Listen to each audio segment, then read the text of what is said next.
Ang batayan nila ngayon, $95 per barrel, na siyang presyo noong Setyembre nang bili nila ang kasalukuyang stocks nila.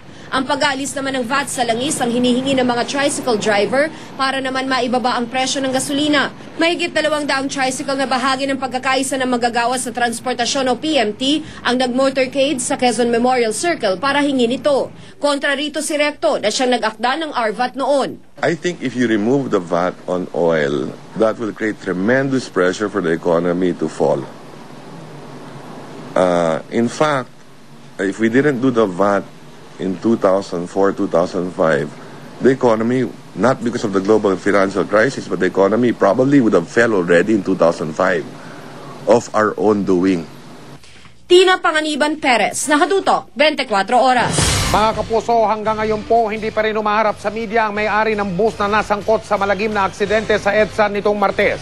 Sa pamamagitan lang po ng isang mosyon ay umapila ang may-ari ng Joanna Jesh at Amtrak Transport na bawiin ng Land Transportation Franchising and Regulatory Board o LTFRB ang suspensyon sa kanilang mga bus.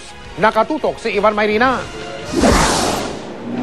Dalawang basihan ang iginigiit ng Joanna Jesh at ng Amtrak Transport sa apelan nila sa LTFRB para bawiin ang suspension sa kanilang mga bus. Una, hindi raw sila nabigyan ng pagkakataong magpaliwanag dahil ibinaba ang suspension ng walang hearing. At pangalawa, mali raw na suspindihin ang lahat ng kanilang mga bus nang dahil lang sa kasalanan ng isa nilang driver. Nitong Miyerkules, sinuspindi ng LTFRB ang operasyon ng may kabuang 32 bus ng Joanna Jesh at Amtrak Transport kasunod ng malagim na aksidente nitong Martes na ikinamatay ni Dr. Francisco Sarabia. Sa Martes pa itinakda ang hearing sa suspension order. The inherent powers of the regulatory body to impose immediate actions to protect of course, the riding public here. Pero maliban sa LTFRB, papatawag din ng LTO ang mga operator at lahat ng driver ng Joanna Jesh at Amtrak. Isasailalim daw sila sa iba't ibang pagsusulit para malaman kung sino-sino ang karapat-dapat bawian ng lisensya.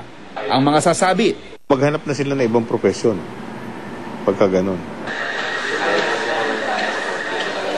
Makalipas ang 4 na araw sa kulungan, nahimasmasa na raw si Martinito Madrid, ang driver ng naka-aksidenteng Joanna Jesh bus. Kapatawaran ngayon ang hiling niya sa pamilya Sarabia at nagsusumamo din sa LTO na huwag tanggalan ang kabuhayan ng mga kapwa niya tsuper. Huwag niyo sanang tanggalan ng lisensya dahil kawawa naman. Lalong-lalo na yung pagmamaniho lang ang alam na trabaho. 30,000 piso ang itinakdang piyansa ng piskalya para sa pansamantalang kalayaan ni Madrid. Umaasa siyang tutulungan siya ng kanyang kumpanya pero kung hindi, pipilitin niya raw itong bunuin dahil maging siya may binubuhay ding pamilya. Ivan Mayrina, Nakatutok, 24 Oras. Magkahalong pigati at galit naman ang nararamdaman ng pamilya ni Dr. Francisco Sarabia. Siya po yung namatay sa aksidente sa EDSA nitong Martes ng madaling araw. Nakatutok si Connie Sison, eksklusibo. Bakas ang pighati ng mga naulila ni Dr. Francisco Toto Sarabia, partikular na ang kanyang may bahay na si Sylvia. Nangingilid ang luha habang tinitignan ang huling litrato ng asawa, kasama ang mga batchmates ito sa isang reunion noong gabi bago ito maaksidente. Si Henny Garcia ang katabi nito sa litrato at kasama ng maaksidente. Nakalabas na sa ICU pero hindi pa rin daw stable ang kondisyon kaya di pa nila sinasabi ang nangyari kay Doc Toto. Kahit masakit, minarapat ng pamilya Sarabia na alamin ang naging kondisyon ni Doc Toto bago ito pumanaw. Ang nakababatang kapatid ni Doc Toto na si Dr. Joel ang tanging naglakas ng loob sa kanilang pamilya na kumausap sa doktor na nag-otopsiya sa kanyang kuya Toto. The autopsy shows that yung back portion, the nape portion of Toto's back was really talagang fractured.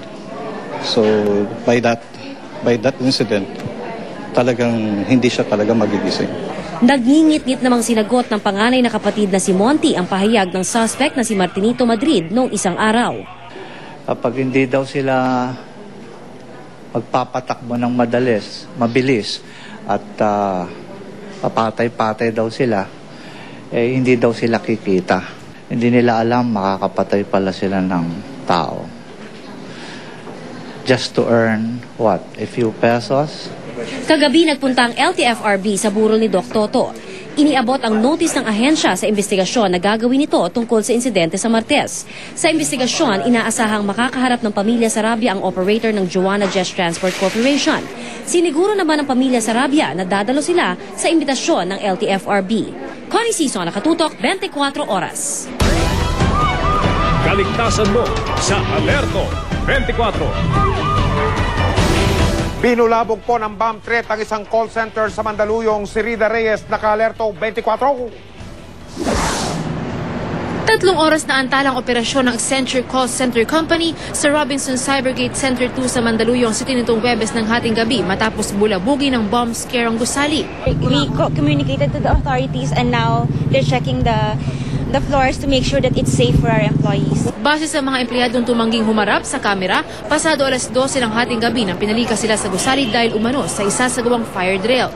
Maya-maya pa napag-alamang bomb threat pala ang dahilan ng komosyon matapos magpakita ang mga tauhan mula sa Eastern Police District Bomb Squad. Ang sabi, meron daw sasabog. In-specify niya sa 22nd floor. Pasado alas 4, isa-isa nang pinabalik sa loob ng gusali ang mga empleyado. Nag-search naman kami doon at may with backup K9.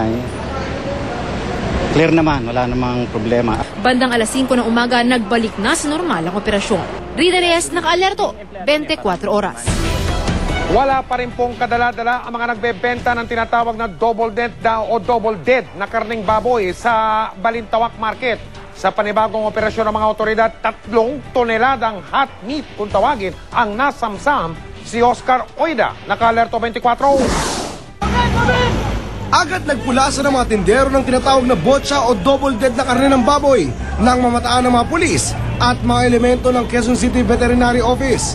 Ang operasyon na ito ay isinagawa pasado alas 11 ng gabi para makumpiska ang mga tinatawag na botcha na lantaran umunong ibinibenta rito sa Balintawak Market. Ilang tindero ang natakip habang aabot naman sa 3 tonelada ng double dead na karneng baboy ang nakumpiska. Ayon sa mga opisyal ng City Hall, unang tingin mo pa lang, alam mo nang may diferensya ang mga naturang paninda. Walang tatak ng pagkaka-inspeksyon. Tsaka yung kulay, yung amoy. Mainit daw sila sa mga ganitong klase ng bentahan pagkat peligro ang maaaring ihatid nito sa mga makakakain. Maaaring ang karne kasing ito maaaring namatay sa sakit. Bukod sa mga double dead na karne, nakita rin sa naturang palengke ang ilang meat processing center na masasabing illegal pagkat bukod sa walang permit, napakadumi pa ng lugar. Makikita nyo naman sa itsura na hindi talaga pwedeng processing plant yung mga ganito po. Katabi po yung tindahan ng mga botcha, hindi po natin alam, baka nasa samahan ng botcha yung mga langgunitang ginagawa. Matagal na raw silang nag-ooperate laban sa mga ganitong klase ng bentahan, pero tila wala raw kadala-dala ang mga ito. Kaya ipinapanukala raw nila na taasan pa o patindihin pa ang parusa laban sa nagbibenta ng botcha. Kung ako masusunod, siguro patawan natin ng steep penalty, yung pinakamataas na penalty para sa kanila. Sa ngayon, ang pagbibenta ng botcha ay may katapat na 6 na buwan pataas na pagkakabilanggo at 10,000 pisong multa. Oscar Oida, naka-alerto, 24. Sinimula na po sa Taiwan ang pagdinig para iapila ang sentensyang kamatayan para sa OFW na si Cecilia Alcaraz. Ang pamilya ni Alcaraz po ay umaasang makakaligtas ang kanilang kaanak. Nakatutok si Joseph Moro. Panalangin at pag-asa ang tanging kinakapitan ni Rosalinda Armia, kapatid ni Cecilia Alcaraz na nahatulang mamatay sa pamamagitan ng firing squad sa Taiwan. Ngayon itinakda ang hearing para sa apela sa sentensya ni Alcaraz sa District Court ng Kaohsiung. Lumipad na papuntang Taiwan ang kapatid ni Cecilia na si Jesus para tutukan ng pagdinig. Huwag siyang susuko sapagkat nasa likuran nila kami. Kung ano't ano man ang mangyari sa kanya, narito kami pa. Handa pang tumulong, sumuporta. Nahatulan ng bitay sa Alcaraz dahil umano sa murder. Hindi raw ito magagawa ng kanyang kapatid, sabi ni Rosalinda. Alam kong hindi sapagkat na mabait na tao naman ito si Cecilia sapagkat ginagawa niyan ang lahat alang-alang sa 4 niyang mga anak na umaasa sa kanya. Naghihinanakit sila sa gobyerno dahil September 2007 pa pala nakulong si Alcaraz pero ngayong taon lamang nila ito nalaman ngayong nasa bingit na ito ng kamatayan. Kung hindi pa raw pumunta ang isang Taiwanese NGO ay hindi nila malalaman ang sinapit ng kapatid. Pwede pa naman mag-apila sa higher court pero ayaw na naming antayin na umabot to sa higher court. Gusto namin na dito pa lang ay mabago na yung desisyon at hindi na umabot din sa firing squad. Sinubukan naming tawagan ang DFA Office of Migrant Affairs pero walang sumasagot sa aming mga tawag. Joseph Morong, Nakatutok, 24 Oras. 8 araw na lang po undas na, may ilanang namimili ng bulaklak sa Dangwa sa lungsod ng Maynila. Sa ngayon ay hindi pa ho nagtataas ang presyo ng mga bulaklak. Nakatutok si Dano Tingkungko. Maliwanag na mga tindahan ng mga bulaklak sa paligid ng Dangwa Terminal ng datnan namin ito pasado alas 5 ng umaga. Lahat ng mga tindera nag-aabang sa mga mamimiling magbubuena mano sa kanila. Pero ang problema, madalang pa lamang daw ang dating ng mga namimili.